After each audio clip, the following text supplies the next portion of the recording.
अस्सलाम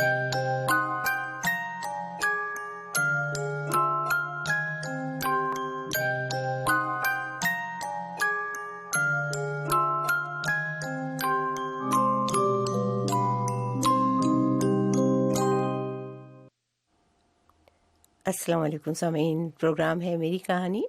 मैं हूं आपकी मेज़बान शहनाज अज़ीज़। प्रोड्यूसर हमारे आपके जाने पहचाने रेडियो और टेलीविज़न दोनों के हवाले से सादिया असद, अंजुम हैरल गिल और असफर इमाम, और हमारे इंजीनियर हैं रॉबर्ट मैकलेन और डैन क्राफ्टन।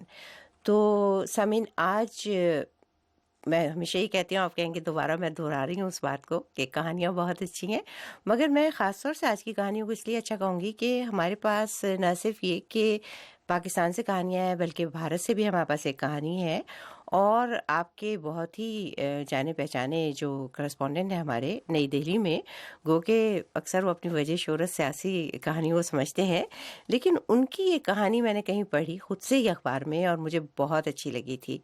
गंगा दीन की और मोहम्मद हयात की कहानी है ये। आप भी सुनेंगे तो आप कहेंगे बहुत अच्छी कहानी है। लेकिन इससे पहले कि हम इस कहानी को शुरू करें और दूसरी कहानियाँ सुनाएं और एक नए चीज़ को मुतारिफ़ करवाएं, जो कि सिटीज़न जर्नलिस्ट है, कि आप ख़ुद भी कोई वीडियो हमें भेज सकते हैं अच्छा सा निकाल के। और ऐसे ही एक साथी हमारे साथ हैं आज के प्रोग्राम में, कुछ देर में उनसे बात करेंगे। लेकिन चलिए पहले आप पते लिख लीजिए ताकि आप हमें और भी अच्छी अच्छी कहानियाँ भेज सकें। कॉपी रखना ना भूलिएगा जी। अंजुम पते अगर लिखवा दें। सामीन, मेरा ख्याल है कि पते अंजुम आपको लिखवाने निकाल रहे हैं, बल्कि वो कहानी के लिए तैयार थे। लेकिन मैं हमेशा थोड़ा सा अचानक उन्हें चौंका देती हूँ, कह के कि पते पहले लिखवा दें। तो लीजिए, अब पते लिख लीजिए पहले। आवाज़ दोस्त इनामी मुकाबला, मेरी कहानी। जब मैं 10 साल का था, 12 साल का था, तो मैंने गिटार सीखना शुरू कर दिया था। हमारी और आपकी जिंदगियों में जन्म लेने वाली ऐसी कहानियाँ जिन्हें अक्सर कोई सुनने वाला नहीं होता। हम एक अरसे से आपको ये कहानियाँ सुना रहे हैं, लेकिन हम ही क्यों, अब आपकी बारी है। बैठे बहुत डर लगता है, तो बच्चे लोग को मारते हैं, अभी बिजली है, ऐसा करंट लगाते हैं। माइक्रोफोन की दूसरी जानिब नहीं, बल्कि उसके सामने हमारे साथ साथ मुंतखब कहानियों को हम आपकी अपनी आवाज में उर्दू रेडियो, टेलीविजन और वेब पर सुनवाएंगे। हर माह 3 मुंतखब कहानियों पर बड़े इनामात दिए जाएंगे, लेकिन प्रोग्राम में नशर होने वाली हर कहानी किसी न किसी इनाम की मुस्तहिक होगी। फोन से रास्ता करते 2 लाख रुपया लाओ, अपने बच्चियों को ले जाओ। आप ये कहानियाँ हमें ईमेल भी कर सकते हैं urdu.feedback@voanews.com। कहानियाँ भेजने के लिए पाकिस्तान में हमारा पता है मेरी कहानी, voice of America Urdu service, PO box number 1353 यानी 1353, इस्लामाबाद, पाकिस्तान। और भारत में हमारा पता है मेरी कहानी, voice of America Urdu service, PO box number 5437 या 5437, नई दिल्ली 110011, भारत। तो इंतजार रहेगा आपकी कहानियों का। मज़ीद तफसीलात के लिए urduvoa.com। आवाज़ दोस्त इनामी मुकाबला, मेरी कहानी। इंसान को होश नहीं रहता है, दुनिया ना उलट जाती है। तो सामीन, ये तो आखिरी जुमला जो मैं हमेशा, मुझे बहुत अच्छा लगता है, बड़ा हॉन्टिंग जुमला है कि दुनिया उलट जाती है। लेकिन कई दफ़ा ऐसा होता है कि कोई कोई काम ऐसे कर जाते हैं लोग, बल्कि ज़्यादातर ऐसा होता है कि किसी की दुनिया बन जाती है, उसको वो चीज़ मिल जाती है जिसका उसने कभी सोचा ही नहीं था। और ऐसी एक कहानी हमारे पास है मोहम्मद हयात साहब की और गंगा राम साहब की। तो हमारे सोहेल अंजुम भी इस वक्त साथ हैं नई दिल्ली से। सोहेल साहब, आवाज़ आ रही है आपको मेरी? सोहेल साहब जी, अस्सलाम वालेकुम। मैं भी थोड़ी देर, पता नहीं आपने सुना ये नहीं, मैं कह रही थी कि वैसे तो सोहेल साहब क्योंकि बहुत सियासी जहन के मालिक हैं, तो उनको अपनी वही कहानियाँ करंट अफेयर्स की बहुत अच्छी लगती हैं और बहुत अच्छा लिखते भी हैं। लेकिन ये आपकी कहानी बहुत ही कमाल की थी। तो क्या इस पे रिस्पॉन्स क्या रहा लोगों का जब आपने सुनाई कहानी अपने कॉलम ये में? तो लोगों ने इतना ज्यादा पसंद किया जब वो मेरी कहानी अखबारों में छपी, पहले अखबार में छपी, उसके बाद दूसरे पेज अखबारों में उसे कभी किया, तो उसको हमने सोशल मीडिया पे डाला, तो उस पर बड़ा जबरदस्त लोगों का रिस्पॉन्स था। क्योंकि हिंदुस्तान में जो माहौल है उसके पेश नजर उसकी बड़ी अहमियत थी कि हिंदुओं और मुसलमानों के दरमियान जो हिंदुस्तान के दो बड़े फिरके हैं, इनके दरमियान किस तरह से हमदर्दी के प्याम को फरोग देने वाली वो कहानी थी। बल्कि कुछ लोगों ने तो अखबारों में उसके खतूत भी लिखे और ये कहा कि भाई इस तरह की कहानी तो अखबारों में हर हफ्ते छपनी चाहिए। एक साहब ने तो ये लिख दिया कि अगर दूसरी कहानी में टीवी को बार बार छपा जाए, तो वो लोगों ने उसको खासा पसंद किया, क्योंकि वो एक गैर मुस्लिम के जरिए एक मुसलमान को हज पे भेजा गया था पैसा। नहीं, अब आप कहानी आप मत कीजिए, कहानी तो हम अभी आप ही की आवाज़ में सुनाने वाले हैं। सुहेल साहब, मैं आपका बहुत शुक्रिया अदा करूंगी। आप एक अच्छे जर्नलिस्ट हैं, जाहिर है, इसमें तो कोई शक ही नहीं है। लेकिन ऐसी दिल को छूने वाली कहानी आपने लिखी है, और जैसा कि आपने कहा, आज सिर्फ हिंदुस्तान की बात नहीं है, पूरी दुनिया को इस वक्त एक जो है ना मजहबी और रूहानी हम आहंगी की ज़रूरत है, और ये कहानी उस पर पूरी उतरती है। तो हमने बात भी की है हयात साहब से। गंगाराम साहब जो हैं वो ज़रा थोड़ा सा हिचकिचा रहे थे बोलने में, उनके बेटे से बात हुई थी मेरी। लेकिन बहरहाल आपकी कहानी पहले सुनते हैं, फिर हम बात करेंगे और भी। तो लीजिए सामीन, सुनते हैं कहानी। ये सुहेल साहब ने सुनाई है, उसके बाद इस कहानी के जो किरदार हैं उनसे भी मिलेंगे हम। आबादी तो लगभग हमारे गांव में तो हिंदू की आबादी कम है, मुस्लिम ज्यादा है। अगल बगल भी मतलब आबादी है, हिंदू मुसलमान सब एक अपना रहते हैं मिलजुल कर। मंदिर भी अच्छी है और मस्जिद भी अच्छी है, पूजा पाठ इसमें होता है, इसमें नमाज लोग करते हैं। तो कैसी दोस्तियां आपस में, रिश्तेदारों की तरह रहते हैं? एकदम बिल्कुल, समझ लीजिए उनकी शादी ब्याह पड़ता है तो न्योता कार्य हम लोग करते हैं। तो जो हम सुनते आए हैं कि गांव की बेटी सबकी बेटी होती है, वही बात है यहाँ पे? एकदम ऐसे ही है। हाँ, तो ऐसे ही है। अब उनकी लड़की हमारी, हम अगर चाचा उनके बाप को कहते हैं तो हमारी बहन हुई।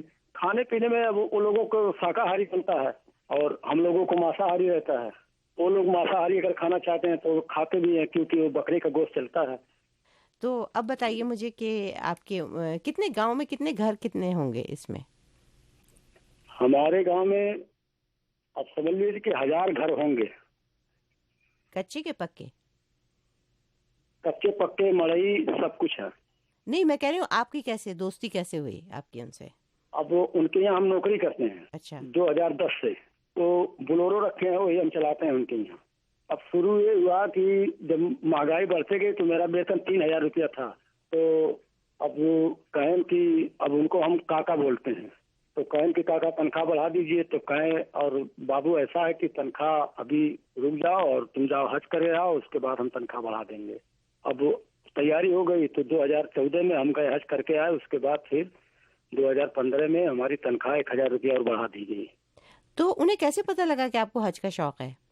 मैं असल में गाड़ी लेके हज हाउस जाता हूँ ना, हाजी लोग को लखनऊ पहुँचाने। तो आके उनसे बैठकर बात, मैंने आपस में बात होती थी कि कैसा वहाँ लगता था, ऐसा वैसा। तो वही सब बात बता रहा था। काका आने को दिल नहीं करता है जब हाजी लोग जाते हैं, लेकिन क्या किया जाए। तो वैसे ही बात करते करते तो उनके दिमाग में आया कि अच्छा ठीक है, तुम भी जाओ हज कर आओ। कितना खर्चा वगैरह कितना आया? अब वो खर्चा लगभग 2 लाख रुपया। वो पैसा जमा हो जाता है, हमारे हाथ में नहीं आया। वो पैसा स्टेट बैंक में यहाँ से जमा हो गया और यहाँ से वो चला गया हज हाउस उनके खाते में। एक कमेटी होती है हज की। तो हम इसके बाद यहाँ से तैयारी किए। उसके बाद हम यहाँ से 2 सितंबर को हमारी जहाज 8:20 पे थी लखनऊ से। उसके बाद हम वहाँ फिर जहाज में बैठे, उसके बाद चले गए। फिर उसके बाद वापसी हम आए 17 अक्टूबर को सुबह। सबसे पहले हम पहुंचे थे मदीना शरीफ में। बहुत अच्छा लगा। दिल ये कह रहा था कि ना भी जाना पड़े घर तो ठीक था। हाँ, लेकिन अब वो मजबूरी है कि उतने दिन वहाँ की सरकार रहने देगी। तो क्या क्या दुआएं मांगी वहाँ जाके? उनके लिए दुआएं मांगी, मतलब बच्चे खैरियत से रहें, अच्छे रहें, हर बीमारियों से दूर रहें और कमाई में और बरकत हो, यही सब दुआएं मांगी। और अपने लिए भी मांगी और गांव जवार के लिए, पूरे मुल्क के लिए मांगी। गंगाराम जी के लिए वही तंदुरुस्ती वगैरह मांगा और कमाई में बरकत हो, लड़के वाले खैरियत से रहें, ठीक ठाक रहें। तो क्या गंगाराम जी बहुत पैसे वाले आदमी हैं जो उन्होंने इतने आराम से दे दिया? नहीं, पैसे वाले आदमी नहीं है। बहुत मैंने समझ लिए करते खाते हैं, ऐसी कोई बात नहीं है कि बहुत पैसा है। मेरे गांव में लोग विश्वास नहीं कर रहे थे कि ये भी जाएगा हज करने। हाँ, लेकिन जब पैसा पहली किस्त जमा हो गई 81,000 रुपया, तो दूसरी किस्त फिर आ गई 1,92,100 रुपया, तब लोगों को विश्वास हो गया कि अब ये जाएगा हज करने। तो लोगों ने कहा बहुत अच्छा काम कर रहा है भाई। और पूरा समझ लीजिए कि कई जिला के लोग पेपर में वगैरह भी आया, हर मीडिया वाले भी, हर पेपर वाले पहुंचे थे। उसके बाद अपना वो टीवी चैनल लेके आए थे, अपना लगाए माइक, मुंह पे माइक लगाए, उसके बाद बयान ले और दुनिया में दिखाए टीवी पे। तो आपके अपने घर में कौन कौन है खानदान में? मेरे घर में मेरी औरत है, मैं हूँ, माँ है और भाई है। बच्चे मेरे पास नहीं है। शादी हुई तो बहुत दिन हो गया। ऊपर वाले अल्लाह का ऐसा कुछ क्या बताया जाए। तो आपके वालिदैन आपके साथ रहते हैं? बाप तो मेरा बचपन में इंतकाल कर गया था, 5 साल का तो मैं था। तो वो लगभग हो गया 35-34 साल। फिर आपकी कैसे जिंदगी गुजरी उसके बाद, बाप के मरने के बाद? वही माँ अपना पाली, मजदूरी दतूरी करके खिलाया जिलाया, अपना कैसो कैसो सियाने हुए। उसके बाद फिर अपना यही हुनर सीखा गाड़ी का 90 में। उसके बाद यही गाड़ी उड़ी चलाते थे अपना, और यही से अपना खा जी रहे हैं। हम लोगों के इधर वो करगा चलती थी, कपड़ा बनाते थे लोग, तो वही कपड़ा बिन के बाजार में बेचा जाए बिकता था। माँ बूढ़ी है और मेरा एक छोटा भाई है, वो भी विकलांग है। भाई मेरा सुनता नहीं है। मैं तो असल में मुझसे अलगे रहती है मेरा भाई और माँ, तो घर मतलब है कहीं में सटा हुआ है। और अब वो माँ छोटे भाई के पास रहती है और हम लोग जो पुरानी अपना रहती हैं। तो माँ अभी भी काम करती हैं कि नहीं? माँ इसे कोई काम अब नहीं करती है, लेकिन ये है कि चलती फिरती रहती है। बड़ी हिम्मत वाली है आपकी माँ के, 2 बच्चों को उन्होंने पाला इतने छोटे। हाँ हाँ, बहुत एहसान है, वो अल्लाह का करम है। छोटा भाई 1 महीने का था जब बाप मेरा इंतकाल किया है। खानदान में लोग थे, लेकिन वो लोग हाथ नहीं रखे। ननिहाल वाले लोग, मामी मामा, यही सब अपना सेवा जतन किए। उसके बाद मजे मजे बड़े हुए। उसके बाद अपना यही गाड़ी वगैरह सीखे। उसके बाद कमाने खाने लगे। मामू ने हमारे लगा दिया गाड़ी पे, कहे चलो जब नहीं कुछ करोगे तो गाड़ी सीख लो। तो लगा दिए गाड़ी पर, तो 1-2 साल के बाद हुनर हो गई। मगर मैं कहती हूँ हयात साहब, आपके अंदर भी कोई ना कोई कमाल है ना, जो आपका उन्होंने इतना किया आपका काम। घर की तरह है साहब, एकदम। हाँ, एकदम घर की तरह। अब उनके 5-5 बेटी, 4-4 बेटियां हैं और वो घर वाली हैं, शादीशुदा हैं, सबके पास लड़के बच्चे हैं। और 2 बेटे हैं तो वो भी लड़के वाले हैं। तो घर की तरह हमारा आना जाना बिल्कुल रहता है। हमारे बाप से ने उनकी दोस्ती बहुत बचपन में थी। हमारे बाबा तो समझ लीजिए कि घर पे रहते थे। हमारे बाप 3 भाई थे, तो 3 भाई में अपना अपना बांट लिया, तो हम लोग अपना अलगे हो गए। बाप जब इंतकाल कर गया तो वो लोग नहीं मतलब देखभाल कर रहे थे। अब आज जो यही है कि अल्लाह ताला एक आला औलाद दे देता, और तो कोई चीज नहीं है। यही एक चीज की खासियत है अल्लाह से, जो तमन्ना थी वो तो पूरा हो गया। हज का? हाँ, वही तो मेन तमन्ना थी पूरी दुनिया में। और क्या है, कोई शौक नहीं, सब शौक किसी में टेंशन में रह गया है। लेकिन वही एक चीज का टेंशन है, बच्चे का। तो सामीन, आपने सुनी इनकी गुफ्तगू, कहानी पूरी आपके सामने वाज़ेह हो गई, क्योंकि सोहेल साहब ने इस कहानी को बड़े इख्तिसार से, बड़ी खूबसूरती से लिखा था। लेकिन हया साहब मौजूद हैं हमारे साथ, रिकॉर्डिंग में भी मौजूद थे, तो मैंने कहा कि वो कहानी खुद सुनाए तो अच्छा है। अंजुम साहब, आपकी मुलाकात हुई इनसे, मोहम्मद हयात से कभी? जी और जी। दोनों से, गंगाराम जी से भी? हाँ, गंगाराम से भी हुई। अच्छा, आपने बड़ी अच्छी तस्वीर भेजी थी, मेरे ख्याल उनकी हज पे जाती हुई तस्वीर थी, जिसमें हार पहने हुए थे और गले में हार डाले खड़े थे दोनों, है ना? जी। अच्छा, मैं एक और शुक्रिया अदा करती हूँ सोहेल साहब, आपने हमें बड़ी अच्छी, इनका गांव जो लोहारसन है यूपी में, कबीर नगर में, तो उसमें अब्दुल बाकी साहब ने जो रोजनामा इनकलाब के हैं आपको तस्वीरें उतार के भेजी, और हम अपने फेसबुक पर जब ये स्टोरी लगाएंगे तो बाकी साहब भी उसको देख सकेंगे कि उनकी अच्छी सी तस्वीरें इसमें शामिल हैं। तो बहुत मेरी तरफ शुक्रिया अदा कीजिएगा उनका, और आपका भी बहुत शुक्रिया इतनी अच्छी कहानी सुनाने के लिए। तो कोई ऐसी बात तो नहीं जो रह गई हो, जो आप खास तौर पे जिक्र करना चाहते हो अभी? नहीं, सारी बातें तो आ गई हैं। चलिए, तो ऐसी अच्छी अच्छी कहानी और लिखते रहिए अब आप। खुदा हाफिज अंजुम साहब आपको। सामीन, सोहेल अंजुम तो चले गए, और सामने आप देख रहे होंगे स्क्रीन पर आपको, क्योंकि हमारे प्रोग्राम टेलीविज़न पे भी होता है, सैटेलाइट टीवी पर आपको जो 2 लोग नज़र आ रहे हैं, उसमें जो ज़ाहिर है आप समझ गए होंगे एहराम बांधे हुए हैं, वो मोहम्मद हयात साहब हैं। और मोहम्मद हयात साहब हमारे साथ भी हैं इस वक्त अपने गाँव लोहारसन से। हयात साहब, आवाज़ आ रही है मेरी? हाँ हाँ है साहब, आपने अपनी जो इंटरव्यू आपने दिया, आपने सुनी कहानी जो बता रहे थे आप, बातें सुन रहे थे आप वो? हाँ हाँ हाँ सुनी। तो अब बताइए, आप कहते हैं आपकी उर्दू अच्छी नहीं, आप तो इतनी अच्छी इतनी मीठी उर्दू बोलते हैं, कहाँ आपकी उर्दू खराब है? कैसी लगी अपनी सुनाने की आपको? बहुत अच्छी लगी। बहुत अच्छी लगी ना। अच्छा, तो और असल में गंगा राम जी से हमारी बड़ी कोशिश के बावजूद ना, वो उनका कुछ काम के औकात ऐसे, तो करते क्या है वो? कुछ समझाइए हमें, क्या कहाँ पर काम करते हैं वो? बस घर ही तो है। नहीं, मगर कहाँ पर उनका काम क्या है, जो बिजनेस है उनका? यही आरा मशीन वगैरह है। अच्छा, लकड़ी काट करती है वहाँ? हाँ लकड़ी चीरते हैं। अच्छा, और आप क्या करते हैं?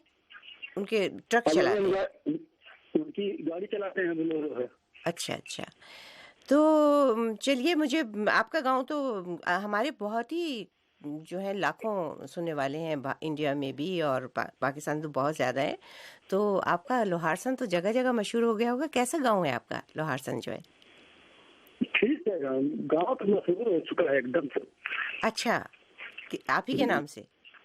हाँ चलिए, ये इससे बड़ी क्या बात हो सकती है? एक तो आपने सबसे बड़ा फर्ज अदा किया, अपना हज अदा किया, और फिर गांव भी मशहूर हो गया। तो हम जो है आपको भी खुदा हाफिज कहेंगे। किसी वक्त गंगा राम जी से कहेगा कि वो भी आपके साथ प्रोग्राम में आए, ताकि हम आप दोनों का साथ साथ प्रोग्राम कर सकें। ठीक है? ठीक ठीक। तो सामिन, ये मोहम्मद हियाज साहब थे, जो कि गांव लोहारसन से, यूपी का ही गांव है, कबीर नगर डिस्ट्रिक्ट में, वहाँ से वो हमारे साथ थे। तो इनको हमने खुदाफिज कहा है। एक और कहानी हमारे पास है, और उसके मिलने की बड़ी दिलचस्प दास्तान है। वो ये कि जब लोहारसन की बात हुई, तो मैंने कहा कि मैं गूगल करके देखती हूँ, क्योंकि हम तस्वीरें भी आपको दिखाते हैं जगहों की। तो जब मैंने गूगल किया लोहारसन को, तो मुझे एक अच्छा सा वीडियो नज़र आया, जिसमें 2 छोटे छोटे बच्चे थे जो रोटियां पका रहे थे। और इतने छोटे बच्चे थे कि मतलब मैं समझती हूँ कि हम तो इतने छोटे बच्चों से ये भी कहते हैं कि माइक्रोवेव पे ना छुएं उसको, चाय का गर्म कप हाथ में ना पकड़ें। तो खैर, फिर जैसा कि मैं कहती हूँ कि गूगल जिंदाबाद, ढूंढते ढूंढते वो वीडियो जिन्होंने बनाया था उनसे भी बात हो गई। तो अभी हम उनसे भी आपकी मुलाकात करवाते हैं। अब्दुल काबिज साहब हैं, लेकिन इससे पहले एक बार फिर चलते हैं अपने प्रोमो की तरफ। याद दिला दूं आपको, पता नहीं आप ये बात क्यों भूल जाते हैं कि इस प्रोग्राम के दौरान, चाहे ये टेलीविज़न पर आ गया, लेकिन मैं भी वही मेरी कहानी की मेज़बान उर्दू, जब आप रेडियो पे सुनते थे और इतने अच्छे अच्छे फ़ोन करते थे, ये वही प्रोग्राम है। थोड़ा सा वक्त अलबत्ता 2 घंटे पहले हो गया है। तो प्लीज़ आप हमें फ़ोन कीजिए 0800-777-89, ये हमारा नंबर है। तो जिस पे आप मुफ्त कॉल कर सकते हैं पाकिस्तान से, इंडिया से। अगर आप हमें 1 सेकंड का फ़ोन कर लें, तो फिर हम आपको दोबारा खुद कॉल कर लेंगे। तो चलिए प्रोमो सुनते हैं, और फिर उसके बाद अब्दुल काबिज से बातें होंगी। जी अंजुम। आवाज़ दोस्त इनामी मुकाबला, मेरी कहानी। जब मैं 10 साल का था, 12 साल का था, तो मैंने गिटार सीखना शुरू कर दिया था। हमारी और आपकी जिंदगियों में जन्म लेने वाली ऐसी कहानियाँ जिन्हें अक्सर कोई सुनने वाला नहीं होता। हम एक अरसे से आपको ये कहानियाँ सुना रहे हैं, लेकिन हम ही क्यों, अब आपकी बारी है। उनको में बैठे बहुत डर लगता है, तो बच्चे लोग को मारते हैं, अभी बिजली है, ऐसा करंट लगाते हैं। माइक्रोफोन की दूसरी जानिब नहीं, बल्कि उसके सामने हमारे साथ साथ मुंतखब कहानियों को हम आपकी अपनी आवाज में उर्दू रेडियो, टेलीविजन और वेब पर सुनवाएंगे। हर माह 3 मुंतखब कहानियों पर बड़े इनामात दिए जाएंगे, लेकिन प्रोग्राम में नशर होने वाली हर कहानी किसी न किसी इनाम की मुस्तहिक होगी। फोन से रास्ता करते 2 लाख रुपया लाओ, अपने बच्चियों को ले जाओ। आप ये कहानियाँ हमें ईमेल भी कर सकते हैं, urdu.feedback@voanews.com। कहानियाँ भेजने के लिए पाकिस्तान में हमारा पता है मेरी कहानी, voice of America Urdu service, PO box number 1353, यानी 1353, इस्लामाबाद, पाकिस्तान। और भारत में हमारा पता है मेरी कहानी, voice of America Urdu service, PO box number 5437 या 5437, नई दिल्ली 110011, भारत। तो इंतजार रहेगा आपकी कहानियों का। मज़ीद तफसीलात के लिए urduvoa.com। आवाज़ दोस्त इनामी मुकाबला, मेरी कहानी। इंसान को होश नहीं रहता है, दुनिया ना उलट जाती है। तो सामीन, पते आपने नोट कर लिए होंगे। मेहमान जिनका मैंने जिक्र किया, अब्दुल काबिज साहब, वो हमारे साथ हैं, कानपुर में हैं ये, और ताल्लुक़ इनका ज़ाहिर है यूपी से ही है। तो अभी इनसे बातें करते हैं। आवाज़ आ रही है आपको अब्दुल काबिज़ हमारी? मेरा ख़्याल है कि उनको हम स्काइप पे लेने की कोशिश कर रहे हैं और ख़ुद ये खुद भी हाईटेक किस्म की शख्सियत हैं। इनसे अभी बातचीत होगी। मैं समझती हूँ कि शायद हम पहले इनका वीडियो दिखा देते हैं ताकि इस दौरान इनकी आवाज़ भी हमें आने लगे कि अभी मुझे उनकी आवाज़ नहीं आ रही। मैं कोशिश कर रही हूँ जो बात करने की। वीडियो जैसे कि मैंने आपको बताया 2 बच्चों का ऐसे ही चलते-चलते, ये कोई प्रोफ़ेशनल इन्होंने नहीं बनाया था। ये इनको अच्छी लगती हैं कहानियाँ ढूँढनी और ये जब भी बाहर निकलते हैं कैमरा साथ होता है इनके और कोई ना कोई कहानी हम खुद भी उसको जब देखते हैं तस्वीरों को तो एक कहानी बना लेते हैं। तो लीजिए पहले वीडियो देखते हैं और फिर अब्दुल काबिज़ साहब से बात करेंगे।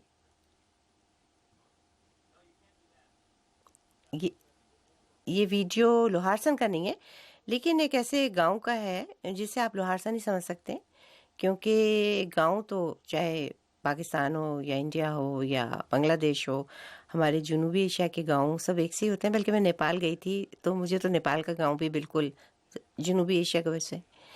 तो चलिए हम वो उनका क्लिप देख लेते हैं। पहले अंजुम बता रहे हैं कि तैयार है क्लिप, फिर हम बातें करेंगे।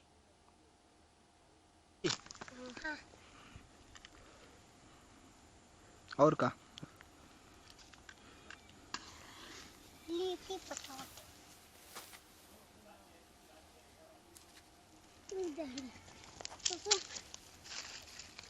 जल्दी लिया वही में डरी हो का होगा। तो का पहले बनाए के जरा का फायदा पहले बना एक चाहिए फिर वहाँ डायरेक्ट चाहिए। लकड़ी कहाँ है?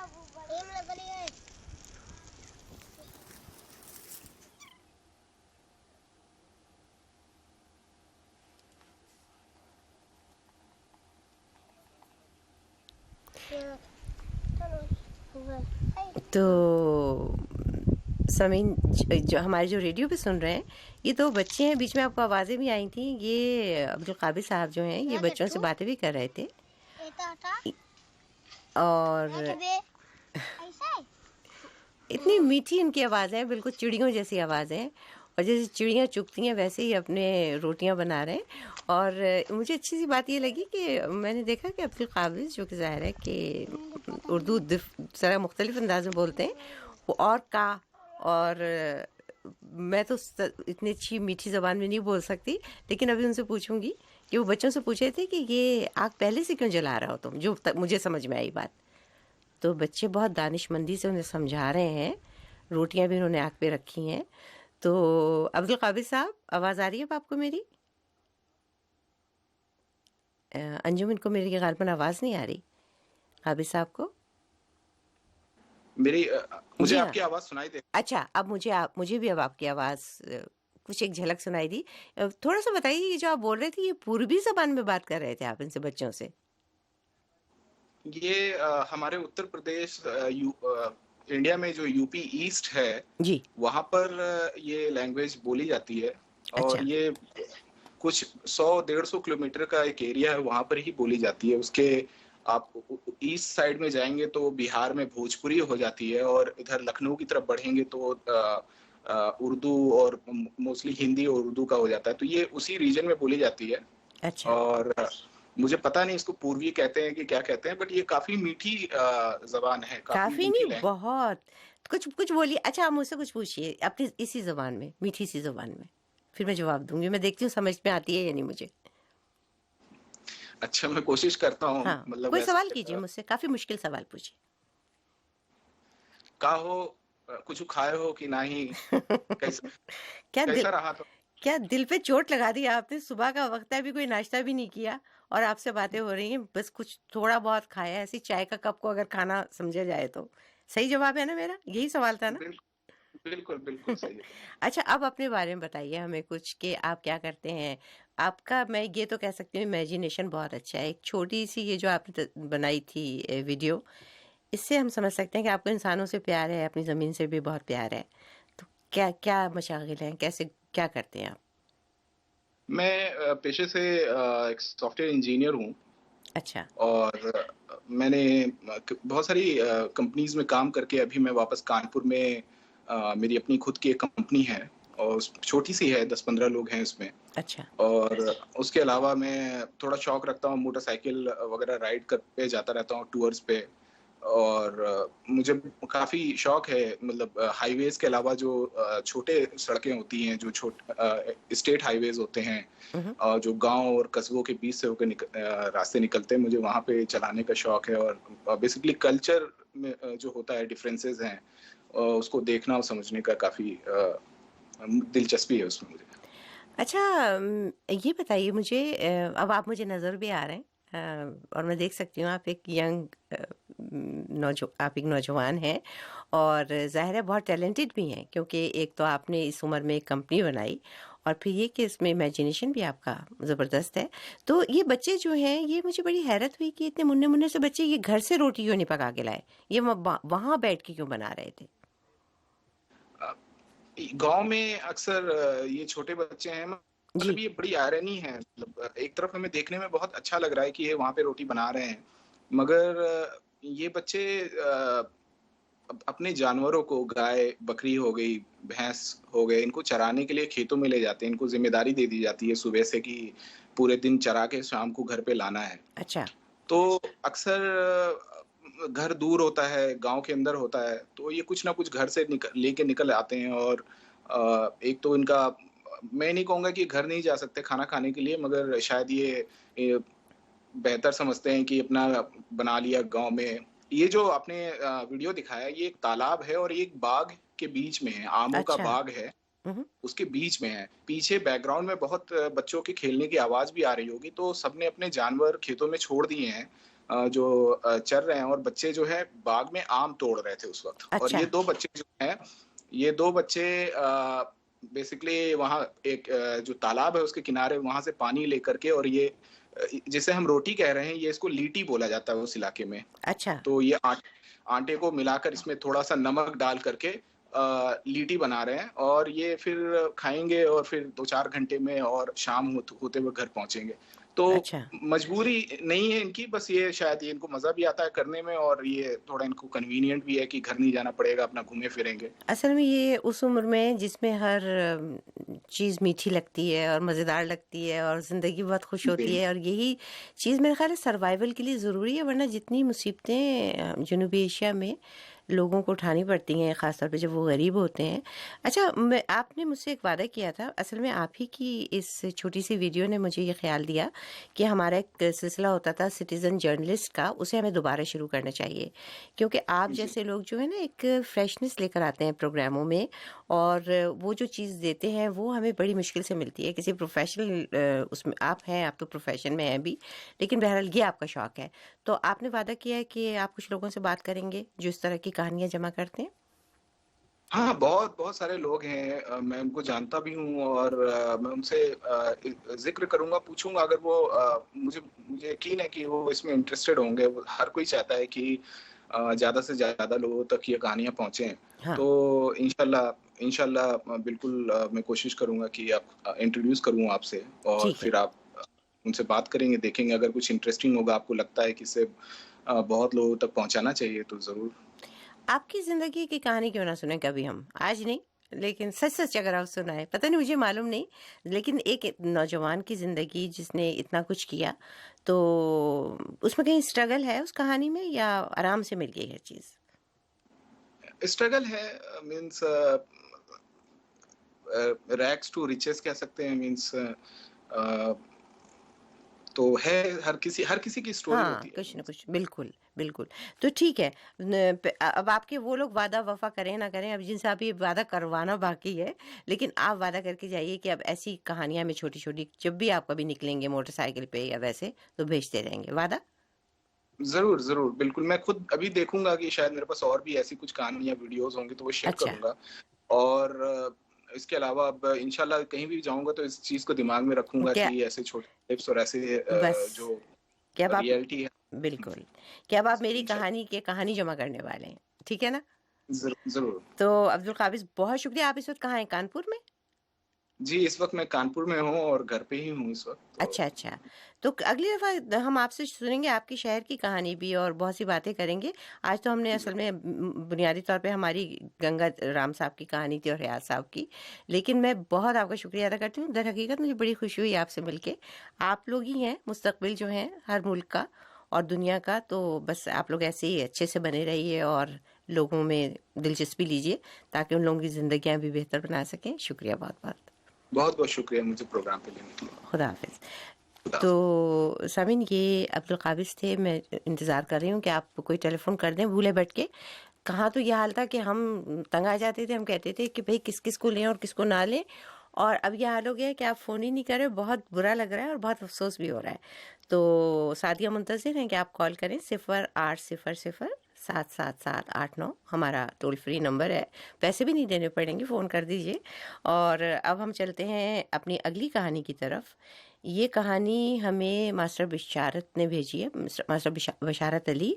ये नारोवाल के एक इलाके फ़तोवाल से इनका ताल्लुक़ है। बहुत अच्छी कहानी है और इस कहानी के लिए हमने मदऊ किया है एक लाहौर में मशहूर बहुत ही मुमताज़ डॉक्टर हैं, डॉक्टर हारिस बरकी साहब। डॉक्टर साहब, आप हैं हमारे साथ इस वक्त? आवाज़ आ रही है आपको मेरी?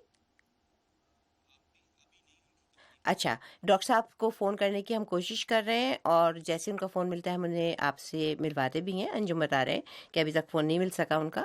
तो अभी आप फ़िलहाल कहानी सुनिए और उसके बाद हम बातें भी करेंगे मास्टर साहब से भी और डॉक्टर साहब से भी। जी, तो ये कहानी है मास्टर बशारत अली की, फ़तोवाल, नारोवाल, पंजाब से।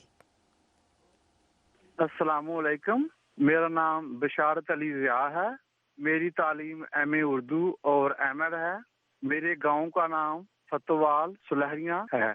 मेरा बचपन जो था वो मैं एक बहुत शर्मीला और हसास बच्चा था। बहुत जल्द परेशान हो जाता था, जूद परेशान था। क्लास 5 में पहली पोजीशन हासिल की थी और क्लास 6 में 722 नंबर लेकर दूसरी पोजीशन हासिल की थी। 7वीं में 654 नंबर के साथ दूसरी पोजीशन हासिल की थी। 1985 की बात है। 8वीं क्लास की तैयारी जोरों शोर से जारी थी। एक रात मैं पढ़कर सोने लगा तो मुझे रात भर नींद न आई। इसी तरह ये सिलसिला 3 दिन तक चलता रहा।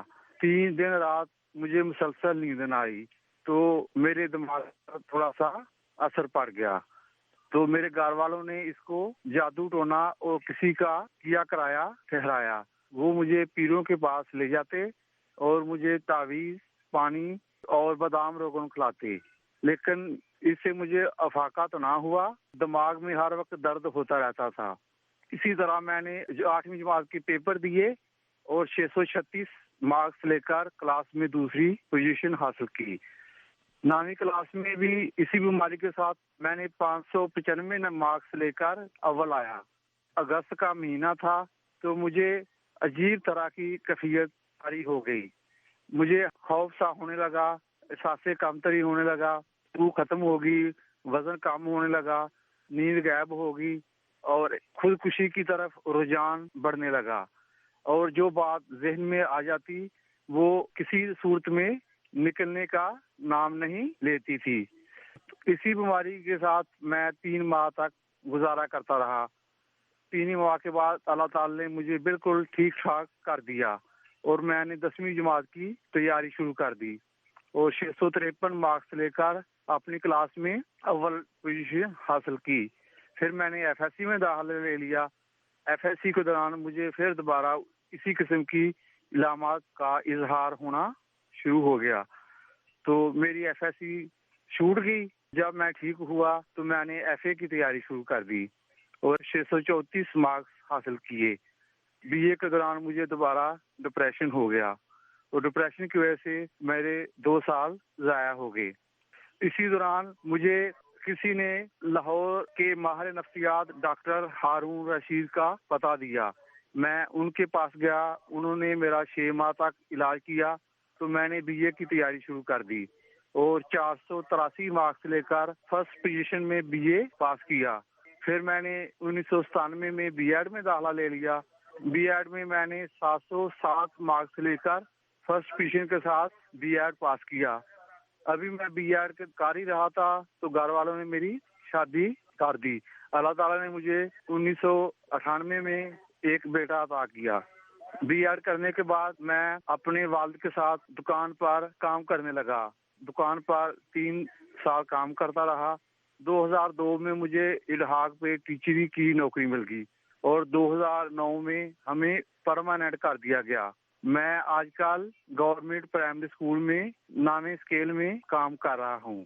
मेरी तनख्वाह 21,000 है और साथ साथ डिप्रेशन की बीमारी के साथ भी मुकाबला चल रहा है। मुझे डिप्रेशन हो जाता है, उसका इलाज कराता हूँ, फिर हो जाता है। इसी तरह ये सिलसिला चल रहा है। आजकल मैं लाहौर के मेंटल हॉस्पिटल से तकरीबन 1.5 माह से मेडिसिन ले रहा हूँ। इसी दौरान मेरे बेटे और बेटी ने 2015 में A+ के साथ मैट्रिक पास किया। बेटे ने 1100 में से 1022 मार्क्स हासिल किए और बेटी ने 948 मार्क्स लेकर A ग्रेड हासिल किया। बच्चों के अखराजात बहुत ज्यादा हैं। दिन दिन कर्ज के बोझ तले दबता जा रहा हूँ। बच्चों को पढ़ने का शौक है और मुझे पढ़ाने का शौक है। तो मैं चाहता हूँ मेरी को 10-12 हजार एक माह की मदद कर दें ताकि मैं अपने बच्चों के अखराजात पूरे करके उनको अच्छी तालीम दिला सकूं। दोनों डॉक्टर बनना चाहते हैं। दोनों ने मैट्रिक जो था ना इंग्लिश मीडियम में पास किया था। मैंने इंग्लिश मीडियम इसलिए रखाया था क्योंकि जब बच्चे एफएससी में जाते हैं, उर्दू मीडियम पढ़ने के बाद एफएससी में इंग्लिश मीडियम पढ़नी पड़ती है तो फ्लॉप हो जाते हैं। वो उर्दू मीडियम इंग्लिश मीडियम पढ़ के एफएससी कर रहे हैं। मुझे उम्मीद है कि एफएससी भी अच्छे मार्क्स में हासिल कर लेंगे, लेकिन डर ये लगता है कि मेरी इतनी कलील तनख्वाह में कहीं उनकी तालीम अधूरी ना रह जाए। तो कोई खुदा का बंदा अगर मुझे पर एहसान कर दे तो मेरे बच्चों का खर्चा बर्दाश्त कर ले ताकि वो आला तालीम हासिल कर सकें। जो बंदा मदद करेगा उसका सदका जारिया चलता रहेगा। तो बहुत अच्छी सी कहानी थी और बड़े दिल पे असर करने वाली कहानी थी। अक्सर कहानियाँ जब भी मैं सुनती हूँ मैं यही सोचती हूँ कि कितने कीमती लोग हैं और किस तरह एक मुसलसल कहते हैं ना जिद्दोजहद में इनकी ज़िंदगी गुजरती है। हर दिन लड़ते हैं ज़िंदगी से। फिर भी मास्टर साहब बहुत खुशनसीब आदमी बशारत अली साहब के उनको जब वो छोटे थे तो वालिदैन इतने अक्लमंद थे कि उनको सिर्फ तावीज़ों पे नहीं इलाज करवाया बल्कि उनको एक बहुत अच्छे डॉक्टर के पास ले गए। ऐसे ही एक अच्छे से डॉक्टर हमारे साथ हैं, डॉक्टर हारिस बरकी साहब लाहौर से। डॉक्टर साहब आपको आवाज़ आ रही है मेरी? मुझे साथ फोन पे भी ले लें, मैं नंबर दे देता हूँ आपको एक। अच्छा, तो डॉक्टर साहब आपकी आवाज़ बिल्कुल वैसे हम तक पहुँच रही है सही। आपने थोड़ी पूरी कहानी तो नहीं सुनी लेकिन इनकी थोड़ी सी कहानी सुनी होगी। मास्टर बशारत अली साहब भी हमारे साथ हैं टेलीफोन पर। मैं पहले मास्टर साहब से बात करने से पहले चाहूँगी कि थोड़ा सा बताइए। मुझे बड़ी हैरत हुई कि इनका बचपन में इलाज हो गया था और आप तो ज़ाहिर लाहौर के हैं, डॉक्टर हारून रशीद को जानते होंगे, बहुत ही एक मुमताज़ शख्सियत हैं वो लाहौर की। तो उस इलाज के बाद ये अब तक इन पे क्यों डिप्रेशन का मर्ज इनका ठीक नहीं हुआ, जबकि बज़ाहिर एक अच्छे से बच्चे हैं, अच्छी ज़िंदगी है इनकी, नौकरी भी एक बाइज़्ज़त नौकरी है। जी डॉक्टर। मुझे ये बताना होगा पहले कि जो डिप्रेशन का मर्ज है इसको मैं 3 लेवल पे ना एनालाइज करूंगा, आपके लिए फिर सारी चीज समझ आ जाएगी। वो कहता है बायो साइको सोशल लेवल। पहले हम उसको बायो लेवल पे देखते हैं जी कि इंसान की बायोलॉजी में क्या चीजें होती है। सबसे पहले तो आ जाती है जेनेटिक्स। एक पेशेंट में और दूसरे पेशेंट में की जो जेनेटिक्स होती है वो एक दूसरे में फर्क होती है। वो ऐसे होता है कि कुछ लोगों के अंदर जो होते हैं जीन्स, वो सेरोटोनिन हमारा एक न्यूरोट्रांसमीटर होता है, उसको ट्रांसपोर्ट करते हैं बहुत इफेक्टिवली। अच्छा, बहुत इफेक्टिव किस्म की ट्रांसपोर्टेशन हो उन लोगों पे जो अटैक है वो कम होता है। अच्छा। फिर दूसरे किस्म के होते हैं जिनमें एक जीन बड़ा होता है एक छोटा होता है, उनमें से पार्शियल अटैक आता है। और तीसरे किस्म के अनफॉर्चुनेट वो लोग होते हैं दोनों के जीन्स रिसेसिव होते हैं, छोटे स्मॉल होते हैं शॉर्ट अच्छा, पे। जी अच्छा, उन लोगों के में जो डिप्रेशन है वो मुकम्मल ठीक नहीं हो पाता, वो अक्सर जो ना वो आता जाता रहता है, ऊपर नीचे होता रहता है। तो अच्छा, जो मास्टर साहब जिसकी आप बात कर रहे हैं ये मेरे अपने ख्याल में उसी कैटेगरी से बिलोंग करते हैं जिनके दोनों की शॉर्ट जीन्स, शॉर्ट एलील्स जिनके अंदर होते हैं। अच्छा। अगर इनको हम देखें अच्छे से तो पता चलेगा कि इन लोगों की जेनेटिक्स में भी ये चीज मिलेगी। अच्छा। उनकी खानदान में, उनकी खाला, मामा, फूफी वगैरह में भी ये चीजें नजर आती होंगी, या उनकी फैमिली में कोई एडिक्शन का मामला भी चल रहा होगा। तो एक वजह तो ये वजह हो जाती है जिसकी वजह से लोग ना मुकम्मल रिस्पॉन्ड नहीं कर पाते। फिर उसके बाद बायो में आपकी जो मेडिकेशंस हैं, जो मेडिकेशन आप दे रहे हैं, पहले ज़माने में एक किस्म की मेडिकेशन ही दी जाती थी तमाम किस्म के डिप्रेशन के लिए। अच्छा। लेकिन आज के दौर में ये पता चला है कि मुख्तलिफ किस्म के डिप्रेशन होते हैं और मुख्तलिफ किस्म की मेडिसिन जो हैं वो देनी पड़ती हैं और उससे लोग ज़्यादा बेहतर बेनिफिट हासिल करते हैं। डॉक्टर साहब, मैं यहाँ पे एक बात फिर पहले पूछना चाहूंगी आपसे, एक थोड़ा सा आपको रोकूंगी। मैं ये पूछना चाहती हूँ कि जैसे यहाँ वेस्ट में एक बहुत बड़ा मसला ये, यहाँ डिप्रेशन का मर्ज आप तो ज्यादा कौन जानता होगा, बहुत आम है। और होता ये है कि जिन डिप्रेशन की दवाओं से इलाज किया जाता है, फिर आदमी उनका डिपेंडेंट हो जाता है, और फिर वो एक मसला दूसरा खड़ा हो जाता है कि अगर वो दवाएं नहीं लेता रहता तो फिर डिप्रेस्ड हो जाता है। और यही एडिक्शन का भी मसला है कि उनको एडिक्शन के लिए जो दवाएं दी जाती हैं वो उनके एडिक्ट हो जाते हैं। तो ये दवाओं से जो है, इसका कोई इलाज नहीं है, जो क्या हम कह सकते हैं इसको कि साइड इफेक्ट्स हैं या जो भी चीजें। तो थोड़ी सी बात को हमें पर्सपेक्टिव जरा देखना पड़ेगा। अच्छा। एक पेशेंट जो है, जो एडिक्शन का जो कंसेप्ट है ना, सबसे पहले हमें इसको मैं एड्रेस करूंगा। एडिक्शन का मतलब ये होता है कि अगर आप एक ड्रग, जैसे आप लिप्टोन है या एक पैक अल्कोहल लेते हैं, तो आहिस्ता आहिस्ता वो आपकी अमाउंट बढ़ती जाती है कि आप एक पैक अल्कोहल से एक पूरी बोतल पे आ जाते हैं। तो हम इसे कहते हैं ये बंदा एडिक्ट हो गया, कि अगर ये छोड़ेगा तो ये बहुत ज्यादा तकलीफ में चले जाएगा। इसी तरह ऑर्गेनिक्स वगैरह हैं, लेकिन ये एंटी डिप्रेशन नहीं है। ये आप एक स्टार्ट करें, बढ़ते बढ़ते 2 पत्ते ले जाएं, तो ये इसे हम एडिक्शन कहेंगे। देखिए, ये जो हमारी एंटी डिप्रेशन मेडिसिन होती हैं, इनकी डोज इंक्रीज नहीं होते सिग्निफिकेंटली। उसमें अगर एक मरीज मैक्सिमम 1 से स्टार्ट करता है तो बहुत आगे जाके वो 2 टैबलेट पे चला जाएगा। तो वो हमारे टेक्निकली एडिक्शन की डेफिनेशन से वो चीज मावरा है। तो एक चीज है, जैसे मैं ऐनक लगा के बैठूं आपके सामने, आप मुझे ये नहीं कह सकते कि मैं ऐनक का एडिक्ट बन गया हूँ। ऐनक जो है वो मेरी जरूरत है, ठीक है ना। तो एडिक्शन हम उस चीज को कहते हैं जिसका इस्तेमाल आप बढ़ाते जाएं जी, और आपको वही रिजल्ट बहुत हाई डोज पे आके मिले। जैसे मैं एक ऐनक की बजाय 10 ऐनक लगा लूं, ठीक, तो फिर तो मतलब ये होगा मैं एडिक्ट हो गया। वरना मैं एडिक्शन की डेफिनेशन में बात तो क्लियर हो गई। अच्छा। तो अब आ गए साइड इफेक्ट जो है, जो इन दवाओं के साइड इफेक्ट्स कराते हैं। इनके दवाओं के साइड इफेक्ट्स में भी ये होता है कि कुछ तो सेक्सुअल साइड इफेक्ट्स होते हैं। वो तो डेफिनेटली ऐसे होते हैं कि जो इंसान का एक एस्पेक्ट को ठीक कर देते हैं, लेकिन सेक्सुअली इंसान बहुत वीक हो जाते हैं, उनके रिलेशनशिप खराब हो जाते हैं, वाइफ्स उनकी नाराज हो जाती हैं, हस्बैंड नाराज हो जाते हैं, उन्हें समझ नहीं आती नहीं क्या हुआ है। तो ये सोशल प्रॉब्लम खड़ा हो जाता है। ये यहाँ तक तो एक जो हमारी मेडिसिन हैं उनके अंदर ये प्रॉब्लम है।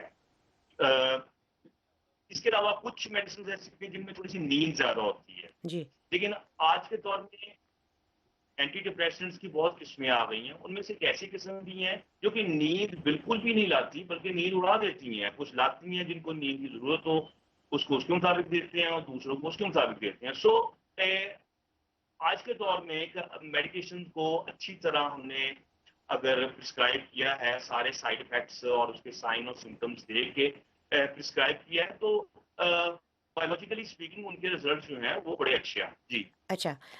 बशारत साहब, आपको आवाज आ रही है मेरी? जी आ रही है। बशारत साहब, आपका वैसे आपने असल मसला तो ये नहीं बताया था, डिप्रेशन, यानी डिप्रेशन तो आपकी कहानी का एक हिस्सा था, और मैं आपको बहुत मुबारकबाद दूंगी। ये बहुत बड़ी कामयाबी है अपने डिप्रेशन पे काबू पाना, बाकायदगी से दवाएं इस्तेमाल करना, जैसे कि आपने लिखा कि आप अब भी दवाएं लेते हैं। तो मैंने डॉक्टर साहब से ये बात पूछी थी, अभी हम आपकी बच्चों की कामयाबियों पे भी बात करेंगे, और जो आपका असल मसला है। मैं डॉक्टर साहब यहाँ पे एक बात कहना चाहती हूँ, हमें कहानियाँ अक्सर मिलती हैं और लोग इसमें बड़े शर्माते हुए कहते हैं कि हमारा नाम नहीं लीजिएगा, हमें बच्चों की पढ़ाई का मसला है। मैं उन्हें हमेशा ये बात बताती हूँ कि इसको एक स्कॉलरशिप समझना चाहिए। एक बच्चा जो ज़हीन हो और जो पढ़ना चाहता हो, उसके लिए अगर हम कुछ करते हैं तो ये उस बच्चे की एक स्कॉलरशिप है, जिसपे तो माँ बाप को बड़े फ़ख्र से सर उठाना चाहिए, क्योंकि ये उसकी एतराफ़ है उस बच्चे की जहानत का। और जो मास्टर बशारत साहब के बच्चों के लिए मैं कोशिश करूँगी, और मैं अपने सुनने वालों से भी जो कहानी सुन रहे हैं, अक्सर आप खुद फ़ोन करके हमें कह देते हैं बच्चों की ज़िम्मेदारी आप उठा लेते हैं, तो मुझे खुशी होगी आप में से कोई अगर फ़ोन करके ये कहे। लेकिन अगर आप नहीं कहते तो भी हम डॉक्टर बशारत साहब के बच्चों के लिए ज़रूर हर सूरत में ये जो इन्होंने कहा है कि उनके माहाना अखराजात जो हैं वो करवा देंगे, ताकि मास्टर साहब के बच्चे डॉक्टर बन सकें। अच्छा, आप ये बताइए, मैं डॉक्टर साहब से ये सवाल पूछ रही हूँ, आप भी इसका जवाब सुनिएगा कि डॉक्टर साहब, बशारत साहब की ज़िंदगी कामयाब ज़िंदगी हमें नज़र आती है। तमाम इनकी एजुकेशन जो है इसमें ये फर्स्ट आए हमेशा, मतलब जो एक हाई अचीवमेंट इनकी रही, और फिर इनके बच्चे इतने अच्छे पढ़ने में। तो हमें कभी कभी लगता है ना कि डिप्रेशन आदमी को होता है नाकामी के खौफ से या किसी खौफ से, तो क्या हमेशा नाकामी का खौफ वजह नहीं होती, कोई और भी वजह होती है डिप्रेशन की, डॉक्टर साहब? जी जी। अच्छा, जी का मैं आपको जवाब देता हूँ कि कामयाबी, नाकामी, डिप्रेशन, इनका आपने क्या है जी कि जरूरी नहीं होता कि एक बंदा जो है वो आपको मुकम्मल कामयाब नजर आ रहा है, वो बड़ा एम्बिशियस है, वो काम कर रहा है, लेकिन क्या वो उस कामयाबी को उस तरह एंजॉय भी कर रहे हैं या कि नहीं कर रहा। कि कहते हैं ना कि अगर आपको शॉर्ट टर्म गेन्स हो जाते हैं तो आप उस पर अल्लाह का शुक्र करते हैं, आप सेलिब्रेट करते हैं, रिजॉइस करते हैं। लेकिन अगर आप कहते हैं नहीं यार ये छोटी सी कामयाबी है, वो मैंने तो वो 10 मील लंबा एक गोल बनाया हुआ है, वो अचीव होगा तो मैं अपने आप को सेटिस्फाइड महसूस करूंगा। जी अगर आप इस तरह देखते रहें कि लॉन्ग टर्म चीजों को देखते रहें और शॉर्ट टर्म चीजों को एंजॉय ना करें, तो बॉडी कहती है कि मुझे इतनी मेहनत, इतना रिवॉर्ड करने का क्या फायदा, कि बंदा जो है वो उससे वो खुशी नहीं हो रहा। तो इस तरह फैशनिस्ट टाइप लोग होते हैं, वो अक्सर अपनी नाकामियों को बहुत बढ़ा कर देखते हैं और अपनी कामयाबी को बिल्कुल ब्रश साइड डालते हैं जैसे कि ये कोई चीज ही नहीं थी। और फिर इन लोगों में थोड़ा सा मसला ये होता है कि ये अनसर्टेनिटी नहीं बर्दाश्त कर सकते। अच्छा अब देखना, जिंदगी जो है ये तो फुल ऑफ अनसर्टेनिटीज है। बिल्कुल आप किसी भी जगह जाएंगे, आपको यकीन नहीं होता कि मुझे अगला बंदा मुझसे मिलने जा रहा हूँ, मुझे मिलेगा कि नहीं मिलेगा, मेरे रिजल्ट क्या आएंगे क्या नहीं आएंगे। और वो चाहते हैं कि हम हर चीज को काबू में ले लें अपने हाथ के, वो कभी नहीं आ सकता। वो एक ऐसी चीज से ग्रैपल कर रहे हैं जो कि हाथ में ही नहीं आती। तो इससे बेहतर होता है कि आप उसको अल्लाह ताला पे छोड़, डॉक्टर साहब जब अल्लाह बहुत ताला पे छोड़ देंगे। जी जी बहुत आपने अच्छी बात कही। मतलब इसका मतलब है कि वही बात जो हमेशा समझाई जाती है, रूहानियत का भी हिस्सा है कि आपकी खुशी आपके अपने हाथ में भी होती है, हमेशा वो दूसरों के हाथ में नहीं होती। खुश रहना हमें सीखना चाहिए। अच्छा डॉक्टर साहब, वैसे तो आपने जो ज़ाहिर है आप एक बहुत ही मुमताज़ डॉक्टर हैं, और बहुत सारी बाहर की ऑर्गेनाइजेशंस हैं जिनमें आप अहम फ़राइज़ अदा कर रहे हैं। तो मैं वैसे आपसे एक बात कह रही हूँ, ये हमारी कहानियों का प्रोग्राम जो है, इसमें अक्सर लोग आते हैं, हमारे लोगों की मदद करते हैं, जिसमें एक आपके लाहौर के ही हैं डॉक्टर अमजद साकिब। बहुत से बच्चों की उन्होंने स्कॉलरशिप्स की, बहुत से घरों की किफ़ालत का ज़िम्मा लिया, और बहुत ही हमारे प्रोग्राम के जो मेहरबान लोग हैं उनमें से जी साकिब साहब एक हैं। तो मैं आपसे पूछना चाहती थी, अब आप सामने हैं और डॉक्टर हैं, और आपसे ज़्यादा आप तो दिलों की गहराइयों में उतरते हैं, तो कुछ ऐसे आपके जहन में लोग हैं, कोई ऐसे मुखय्यर हजरत जो बच्चों के एजुकेशन के लिए कुछ काम करते हो, कि हम अपने मास्टर साहब के लिए कहें कि उनके बच्चों के लिए 10,000 का स्कॉलरशिप दे दें? कोई जहन में आता है आपको ऐसा? यकीनी तौर पे हैं, इसमें थोड़ा सा मुझे थोड़ा सा काम करना पड़ेगा। मुझे मास्टर साहब से फ़ोन नंबर दे दें, अच्छा तो उनसे फिर मैं डिस्कस कर लूँगा कि मैं उन्हें किस साइड पे रेफ़र करता हूँ। अच्छा, तो मास्टर साहब थोड़ा सा आप आपने हमें तस्वीरें भी भेजी थी, हम चाहते हैं फ़ोटोज़ भी दिखाएं, डॉक्टर साहब भी वो देख सकते हैं क्योंकि आपके साथ साथ। तो अंजुम अगर वो तस्वीरें भी दिखा दें, इनके बच्चों के कुछ रिजल्ट्स हैं, कुछ इनके बहुत ही प्यारे बच्चे हैं, उनकी फ़ोटोज़ हैं। और थोड़ा सा साथ साथ हमें बताइए मास्टर साहब बच्चों के बारे में, अपने कितने बच्चे हैं, क्या क्या कर रहे हैं। हाँ, बड़ी बेटी जो एसएससी कर रही है मेरे पास ही बैठी है, अच्छा जिसने 948 ए प्लस 10th में हासिल किया था। अच्छा तो उससे बात करा दूं? अच्छा, ज़रूर ज़रूर जी। क्या नाम बेटा? बड़ा बेटा जी बेटा तो लाहौर में है, वो उधर ही अभी मसरूफ है, गाँव में नहीं आता, कहता है गाँव में टाइम ज़ाया होता है। तो पेपर देकर आऊँगा, मई में पेपर होने हैं। अच्छा, तो क्या आप फिक्रमंद रहते हैं हर वक्त बच्चों के लिए? आपको ये फिक्र रहती है बहुत, आपकी डिप्रेशन की क्या ये वजह? आप उनको एंजॉय नहीं करते कि इतनी कामयाब बच्चे हैं आपके? इतने कहाँ बच्चे इतने कामयाब होते हैं और इतने कम वसाइल में कितनी मेहनत कर रहे हैं ये बच्चे, तो आप खुश तो होते होंगे ना इस बात से? जिंदगी में अगर खुशी है तो यही खुशी है कि मेरे बच्चे बहुत लायक हैं। छोटे जो हैं वो जो 9th में है, जो 6th में है, वो भी बहुत रही हैं। तो इन्हीं को मंजिल पे पहुंचाने में मेरी खुशी है सारी। बेटी कितने साल की है आपकी, बच्ची जो है? छोटी बेटी जिसकी फोटो आपने भेजी थी पीले कपड़ों में बहुत प्यारी सी बेटी है आपकी। ये 6th क्लास में है, ये सबसे छोटी है जो। अच्छा अच्छा अच्छा। तो एक बेटा 9th में है, जो वो स्कूल नहीं जा रहे, सफेद यूनिफॉर्म है बच्ची ने पहना हुआ। जी जी जी। तो बेटे ने काली शर्ट पैंट पहनी हुई है, वाइट शर्ट पहनी हुई है। छोटे बच्चे हैं जो दोनों। बिल्कुल दुरुस्त। तो बड़े बेटे की तस्वीर है साथ।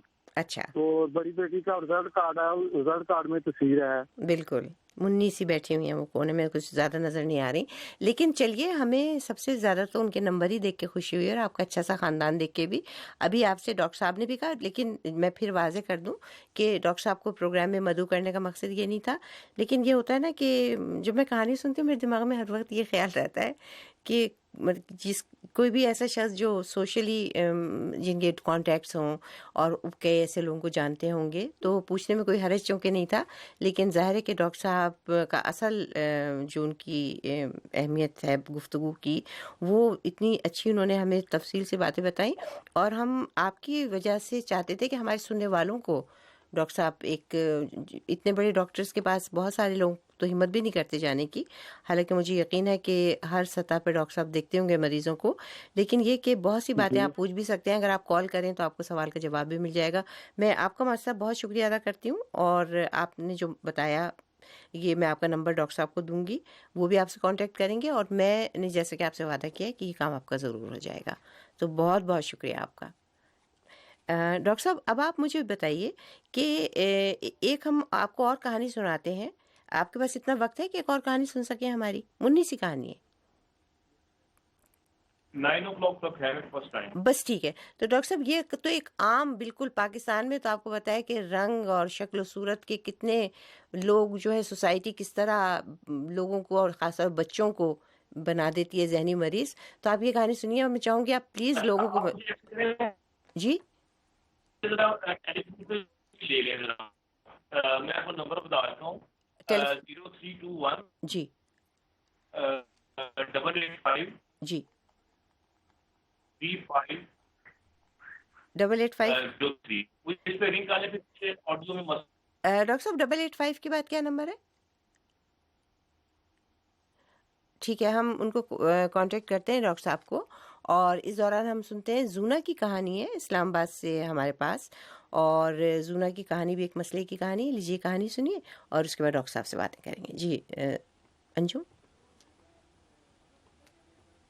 जूना की कहानी अगर आप हमें सुनवा। मेरा नाम जूना शवेद है। मेरा ताल्लुक सरगोदा के एक पसमानदा गांव से है।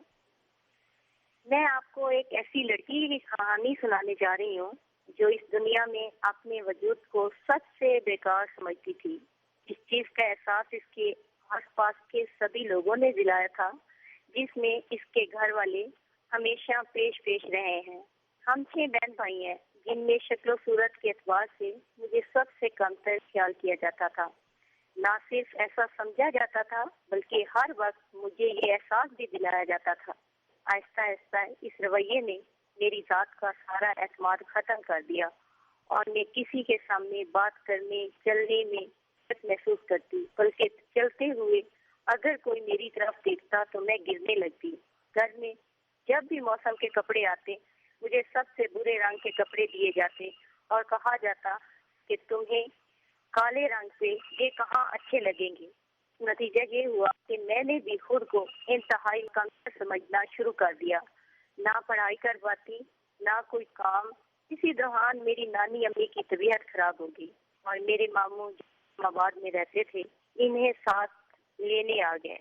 घर वालों ने सबसे नकारा वजूद समझते हुए मुझे साथ कर दिया, लेकिन इनका ये इकदाम कुबड़े को लगने वाली लात साबित हुआ। मैं दिन रात अपनी नानी का ख्याल रखती, वो भी मुझसे बहुत मोहब्बत करती थी। बहुत ही सादा मिजाज और नेक फितरत थी।